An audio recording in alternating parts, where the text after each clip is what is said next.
Hello, lovely people. Happy New Year. It's Happy New Year for you. I hope it's a Happy New Year for everyone. I'm actually filming this still at the back end of December. And once again, I'm in a bit of chaos here. Let me show you what I mean. Coming around. Slowly does it. Yep. An emptier, echoing kitchen. Oh, I need to put the washing up away once it's dried. This is because tomorrow, oh, please let it happen, that's the freezer, that's the fridge.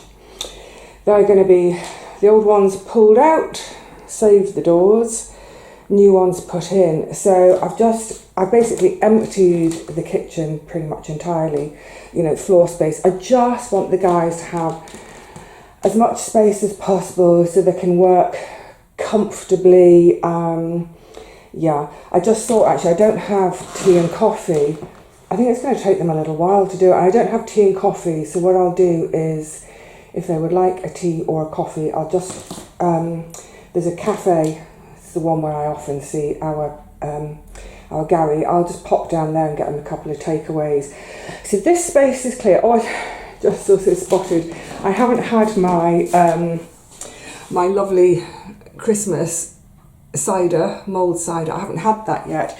And I'm actually thinking I might keep it for when I get to the new flat and have it as a bit of a wet the whistle, not wet the baby's head, wet the flat's head, as it were.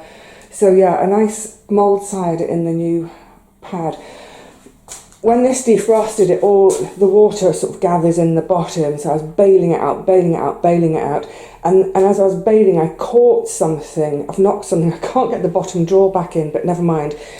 Part of the deal is that the old appliances get taken away and recycled. Brilliant, or as much as they possibly can. There's no going to the dump with these.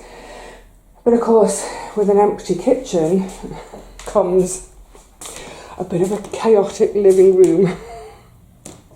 So, kitchen chair there. Oh, my little thoughts on chair, that's stuff that's ready for filming my New Year's Eve, which you will have seen by now. That I will film tomorrow. I don't know if it's obvious or not, but yeah, generally I film my videos at least one day before they go out.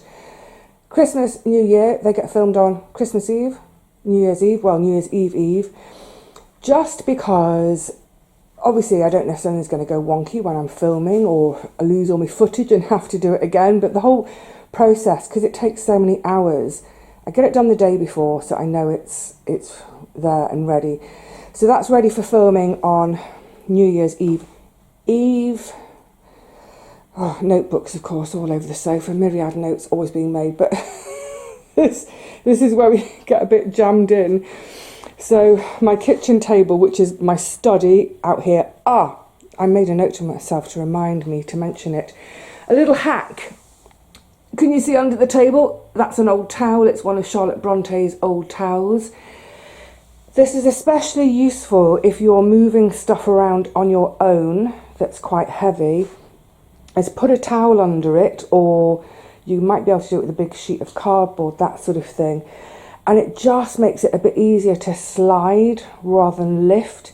And of course, if you're sliding, doing it on something like that, it's going to protect your floor from being scratched up.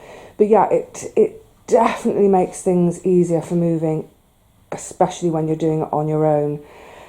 Slippy, slidey, no scratchy. So I'm just sorting out a different video there, ignore that. That's something that went wrong, so I'm having to redo it.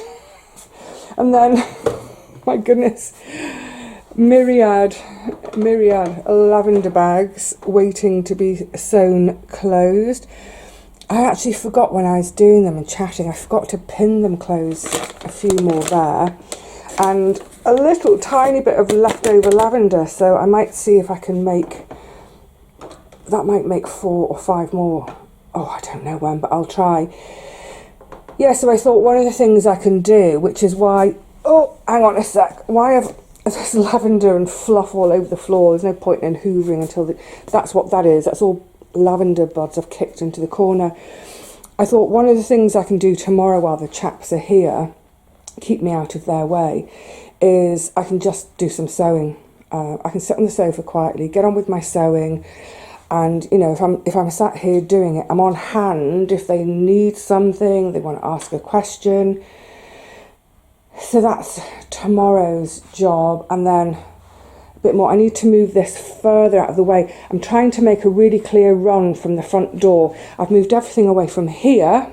I'll get rid of my laundry tomorrow as well, but I've tried to keep it really, really clear so that they can just access everything super easy. So that's my chair. I've even cleared the landing, the big spider plants in the bathroom. That's the chair from the landing. It can come behind me tomorrow. The old cool box that I have been using, I've washed that today. Actually, I'll keep the lid off it just to make sure it air dries properly, because otherwise it'll have a hinky smell to it. Yeah, because the fridge is coming as well. That I can put away for now. The recycling needs to go out. But yeah, that needs to go out. So as you can imagine, they're going to come in through the doorway here, and you see it's like, oh, so that'll come out of the way. Right, I need to sit down having done that. Where's the lightest place to sit and chat today? I think it might be the bed. Come on, let's pile on the bed. Yay for a sit down for a moment. The light's awful today. It's such a dark day again today. This morning there was the most gorgeous thick fog. Oh, it was spooky and fabulous. And you know what? I couldn't be bothered. I sort of wish I had though. I'm just taking my slippers off because I'm warm enough. Yeah, I wish I could have been bothered to go to the park this morning because it was so, I mean, it was gorgeous, thick, mysterious, wonderful, but yeah, I couldn't be bothered.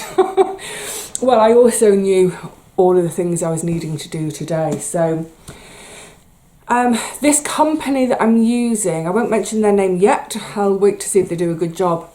But they've been really good in terms of communication. I've had 3 emails and a phone call. The last email this morning was a little checklist. They've all been checklists, things you need to do before we arrive. And I thought, it seems obvious, but I'm guessing people forget, which is why they've put it on the checklist. And I've made a note to myself to just check I've not left anything in either of them, which I shouldn't have done. But the checklist includes empty your fridge, empty your freezer, turn them off, defrost, etc. Because otherwise they can't take them away for recycling. They have to be off, defrosted, free of water and all that. I'm just mentioning that because have I shoved... I'm trying to think where I've left the ice packs. I think I might have left them in one of the drawers. I will check. You see, that's why it's a good company with the checklist thing. So, you know, fingers firmly crossed. And I know there'll be people out there who think, why are you making such a drama out of hoping, you know, that this happens? You've booked it, it's going to happen. It's just historically I've been let down so many times. They turn up and they go, oh, we didn't know there were stairs or whatever. And then after that horrible man with the washing machine fiasco. So that's why I'm keeping my fingers crossed, and then hopefully what I'll do is maybe at the end of this video I'll tag on, we'll have to wait until tomorrow and it's done, I'll tag on a bit to let you know it's done. But anyway, good, that's everything out of the way in the kitchen. I'll just rejig these little bits like I showed you as you come in through the doorway, just to give them a good clear run. And I also popped to the bank this morning to get out an extra bit of cash so that I can give them each a tip. It won't be huge, but I really, let's say it all goes without a hitch and they get it done and it's a good job. I really want to give them a little bit extra to say thank you for coming up all the stairs. Because the thing is, part of my thinking is, as well, is if I treat them as well as, I mean, I would treat people well anyway, but just in terms of making the job as easy as possible for them tomorrow and then giving them a bit of cash as a thank you, then hopefully next time they get an order and it's up on the 3rd floor of the flat, they'll think, oh yeah, it wasn't too bad when we went to that last down in southeast London. Yeah, let's do it again. So that's all ready. I was reflecting actually last night when I was making my own to-do list for today to make sure I included all of getting all this done.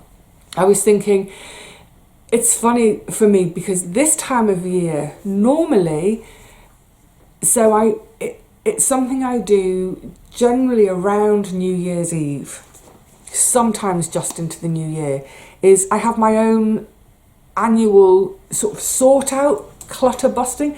Actually, I wouldn't call it clutter busting because there's never very much, but I always have a bit of a sort out at this time of year. I go through all my drawers, all my boxes, think, do I really need to keep it, hang on to it, whatever. You know, there are years when there'll be an item and I think, yeah, I'll just hang on. And then after 4 or 5 years, I might think, why are you still hanging on? Get rid of it. So it's this time of year normally when I'd have a bit of a clear out.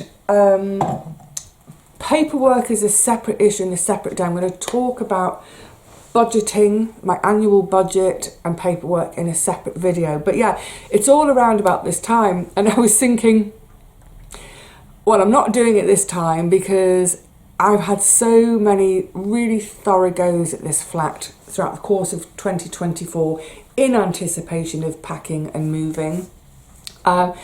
But yeah, looking at the mess today, I feel like how many times this year has the flat turned upside down? But it's all for a good reason. Well, it's not a good reason when it's appliances breaking, but you know what I mean. So yeah, it's definitely been an upside down year. And of course, when I move, it's going to be an upside down year when I move. And then one day, it'll all be done and I'll be settled and I won't have to think about this stuff anymore, apart from my annual New Year deep delve in my drawers and bits and bobs. So yeah, I just, it did occur to me that the irony of I'm not doing a clutter bust, I'm not doing a clear out this year, but even so, I've still ended up with a flat that's upside down. I'm really hoping with the guys tomorrow, my delivery time is 7 a.m. to 7 p.m. And in the checklist email, they've said for the early slots, they email/text, they do both, good, an hour and a half before the slot, anywhere between an hour and a half and 4 hours before the slot. So they said, in other words, you could get a text at 6:30 in the morning. God help me. So it's going to be an early night tonight and set 2-3 alarm clocks. The reason I'm mentioning it is because the 7 till 7, it didn't cost anything there was no additional costs. I'm paying delivery and all that. But if you wanted to specify a 4-hour time slot, so 7 till 11, 11 till 12, 13, 14, 11 till 3, 3 till 7 in the evening. If you wanted to specify a slot, it was an extra 25 quid. And I just thought, you know what? It's cost enough already. Suck it up, buttercup. Be ready, up out of bed by 6:30 in case it's a 7 o'clock start.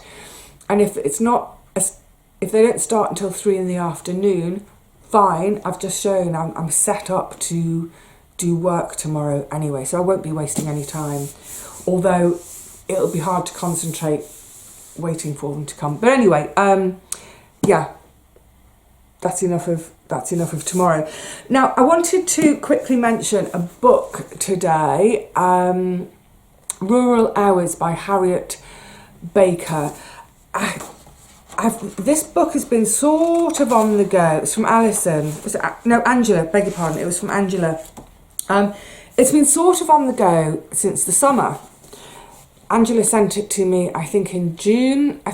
Did you buy yourself a copy? Now, Angela's got an impeccable taste in books. She's the one who bought me the one about the women fighting for the right to join the RHS and be professional gardeners around.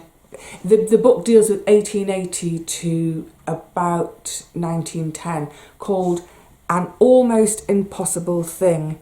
Off the top of my head, Fiona Davidson, I think, from one of my absolute favourite presses, the Little Toller Press.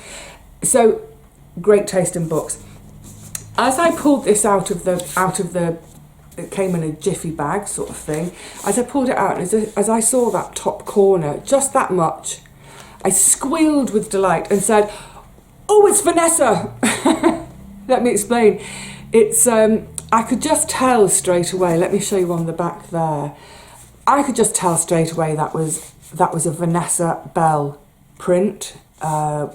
Probably almost certainly made for the Omega Press. Vanessa Bell is Virginia Woolf's sister, was. So I squealed with delight. Took a closer look. So the subtitle is The Country Lives of Virginia Woolf, Sylvia Townsend Warner and Rosamond Lehman. So there are sort of 4 sections to the book, a section for each woman, and then the final section it's a sort of wrap up of all. So each woman's picture, if you like, it's sort of set 20s and 30s, the interwar years, and then the final chapter sort of sums up for each woman continuing, sort of going into the war years. And it's specifically about, so they're all writers, and they were all, they all had a London base, but for whatever reason, each of them, and quite often by accident, ended up with a desire to be in the country and finding somewhere in the countryside to rent or buy.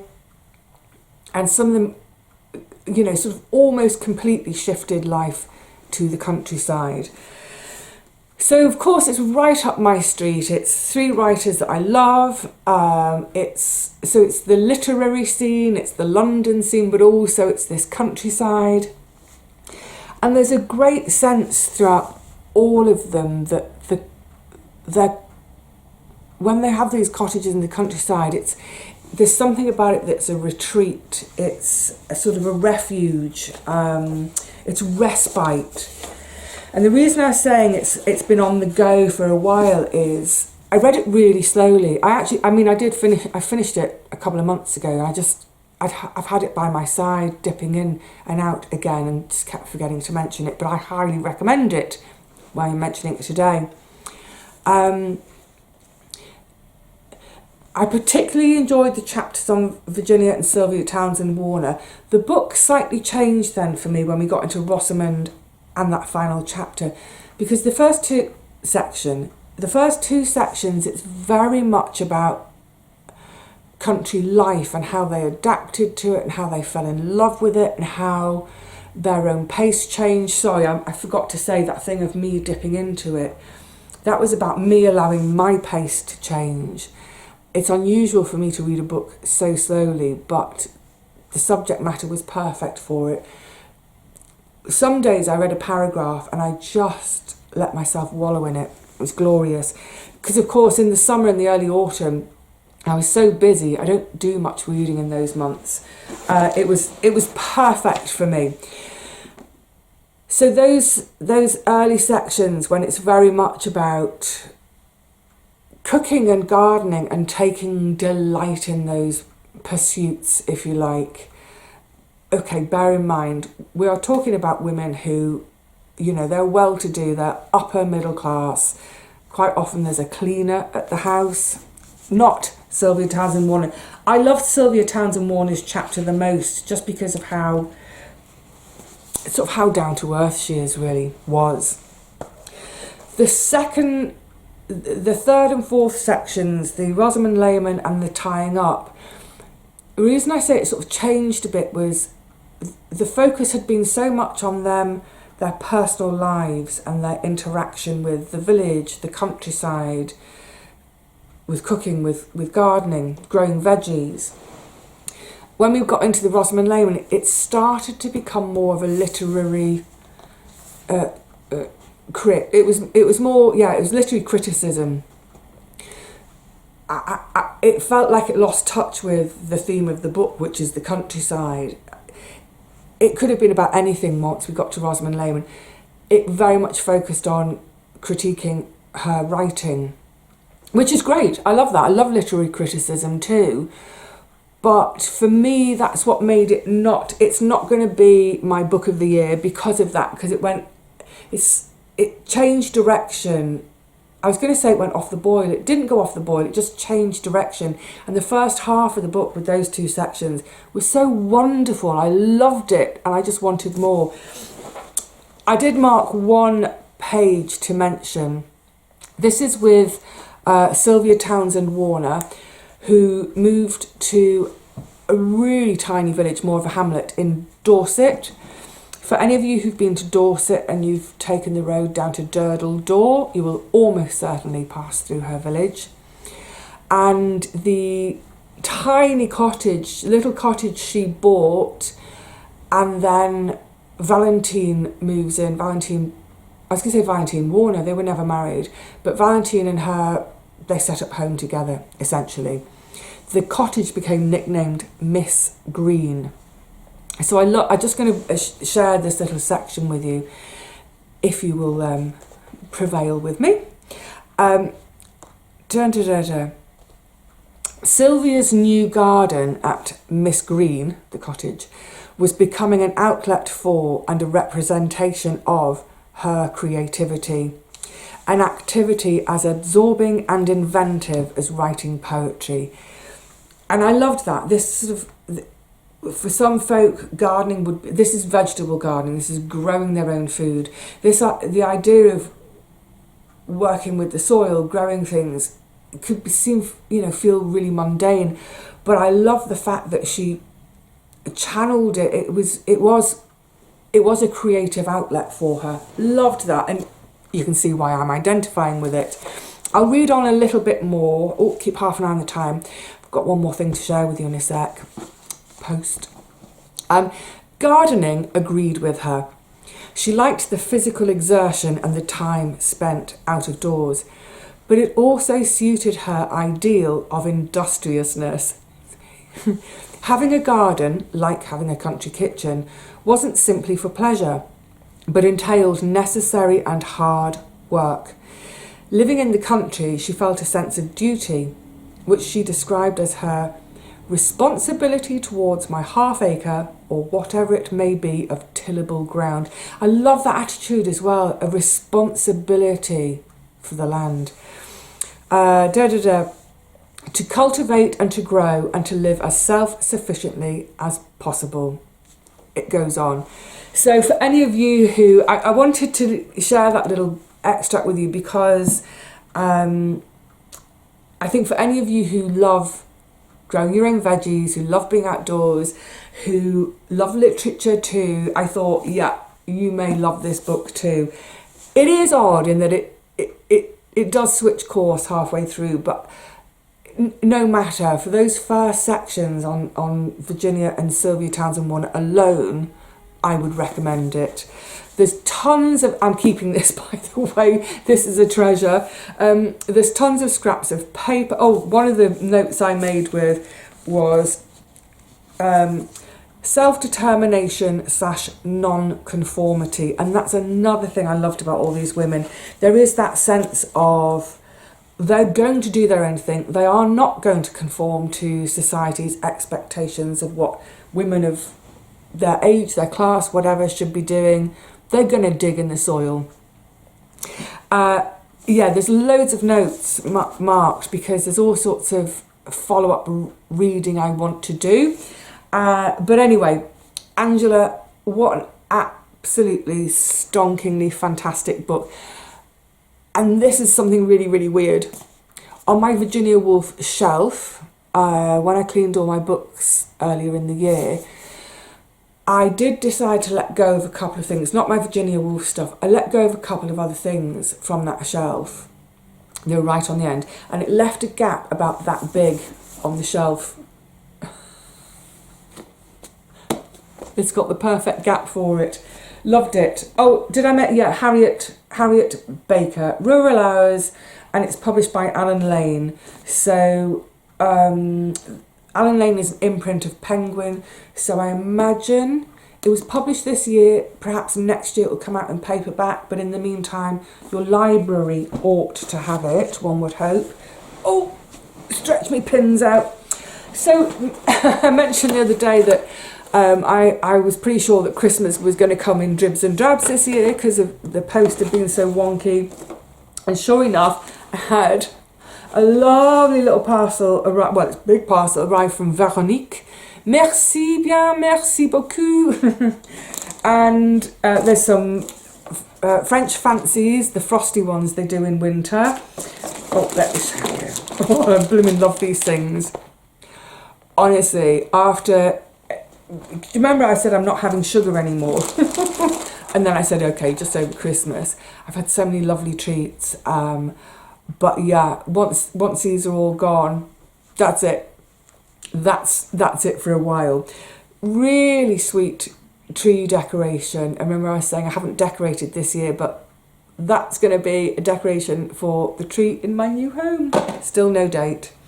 All sorts of little bits and bobs. Oh, there's something. The reason I was mentioning it is because there's something in here. There's some spiced apple tea bags. This I've never tried. Oh, I nearly salivated. Caramelized apple sauce. What's that? I love Bon Maman products. I've never tried it. I presume it's something to have on a crumpet or on toast. Caramelized apple spread. Oh, can't wait to give that. That would be a lovely afternoon treat thing. Or maybe on a crumpet late at night when I'm reading. Gorgeous. I had a little rifle when I first opened it. I think it's a candle. Is it a candle? Oh, it's stuck down.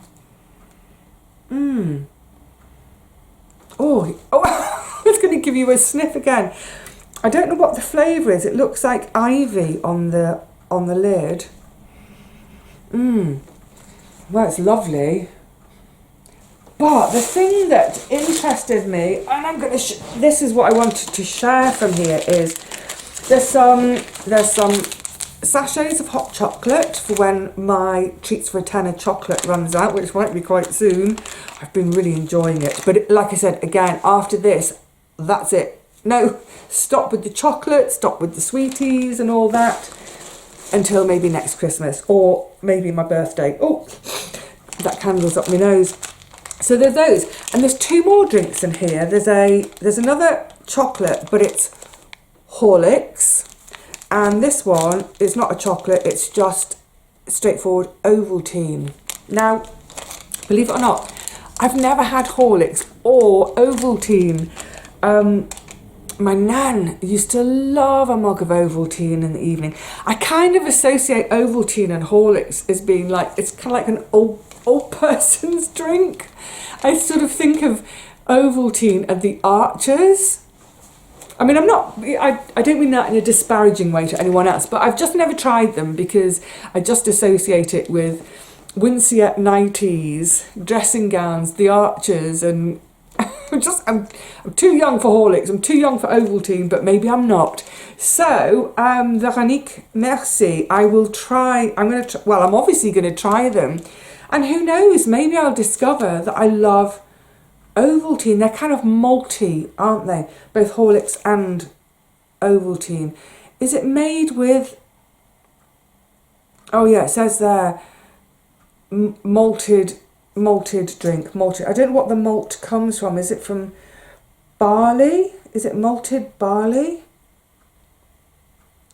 I don't know. I'll have to read it more closely. But yeah, I'm going to be a convert. Maybe I won't like them, but I'm delighted to try them. Look, if I try one and I don't like it, I'll quickly grab a chocolate, wash it down with that. So thank you, Veronique, and I cannot wait to try. Sorry, maybe I did it too quickly. Caramelized apple spread.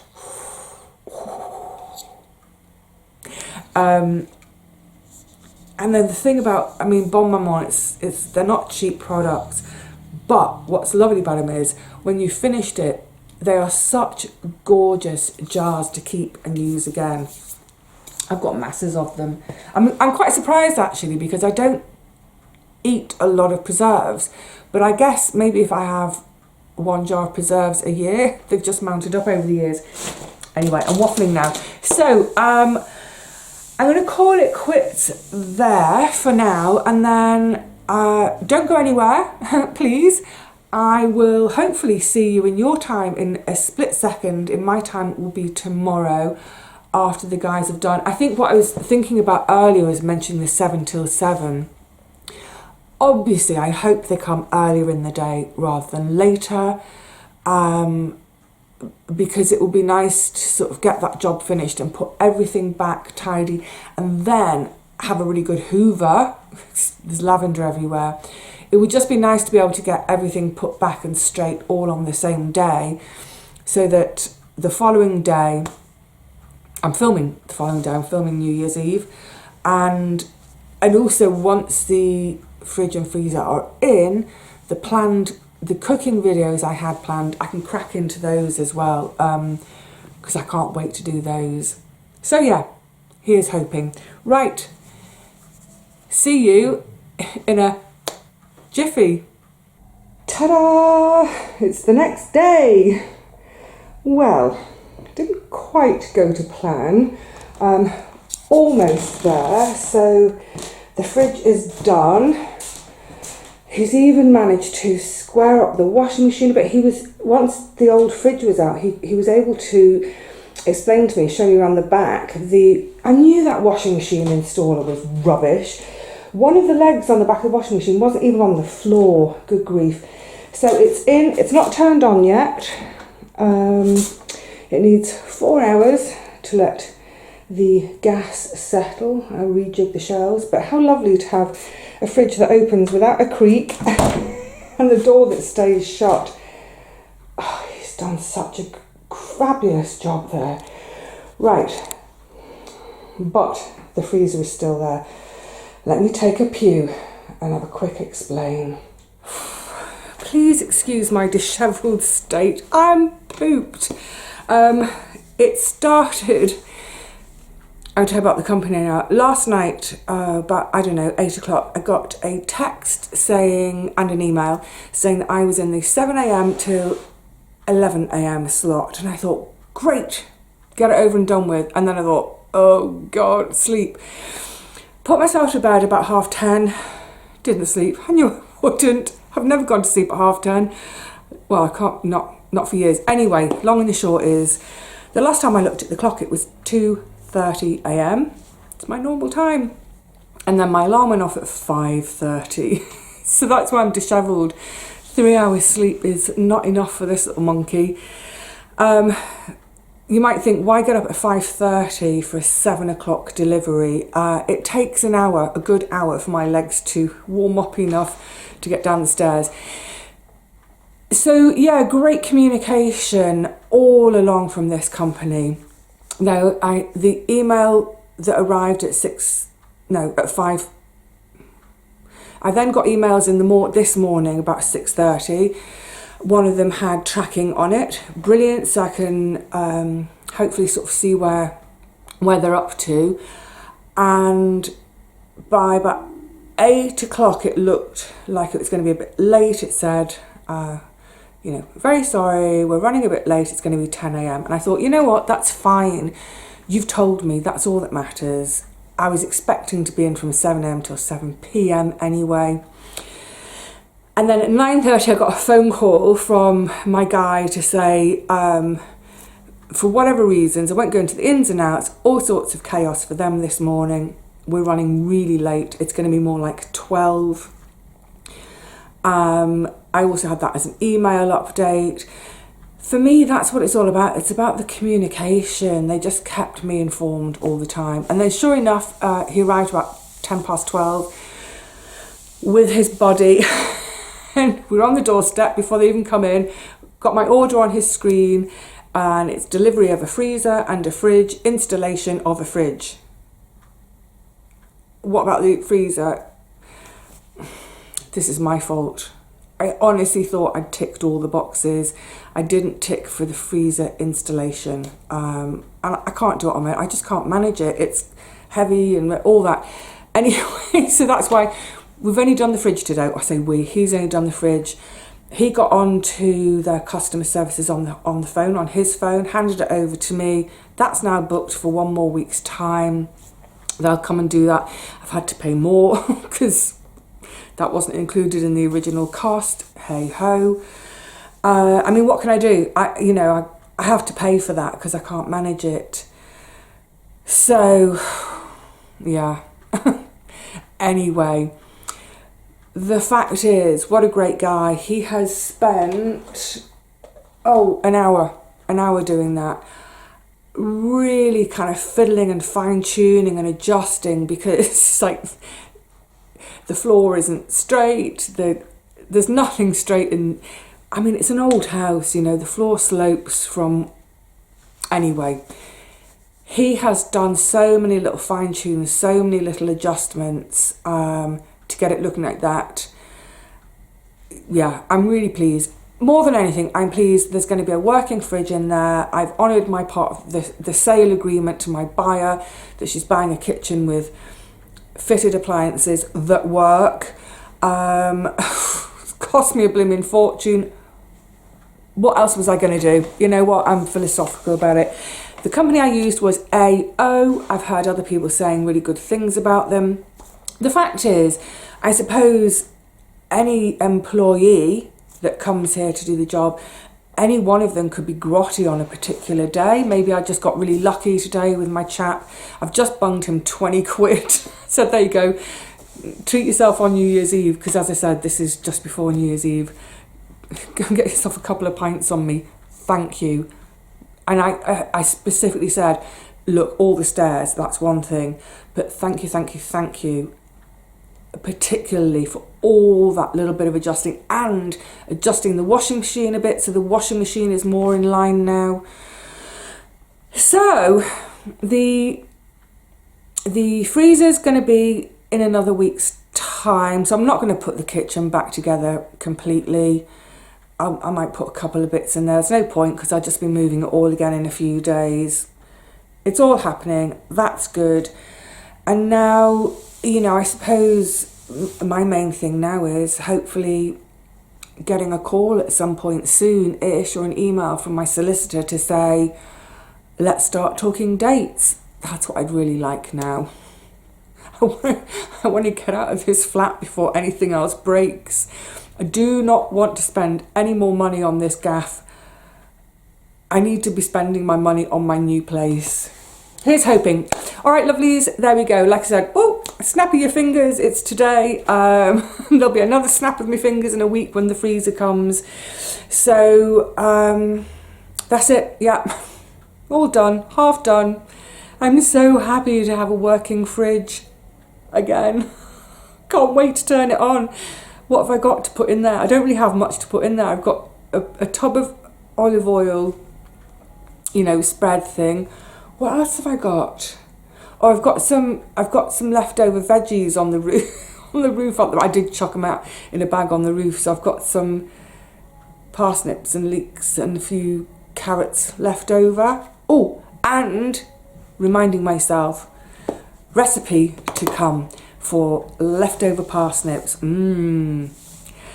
I'll see you very soon, I hope, and hopefully the next time I see you we'll be in the kitchen actually doing some cooking, and I won't even be worried about, but I still won't be able to freeze my soup yet. I just thought I won't be able to freeze anything. So maybe I'll try and make a half portion so it gives me 2 portions of soup. Keep the other portion in the fridge, have it the next day. I'm thinking out loud, ignore me. It's time to go. See you very soon. Until then, lovelies, cheerio.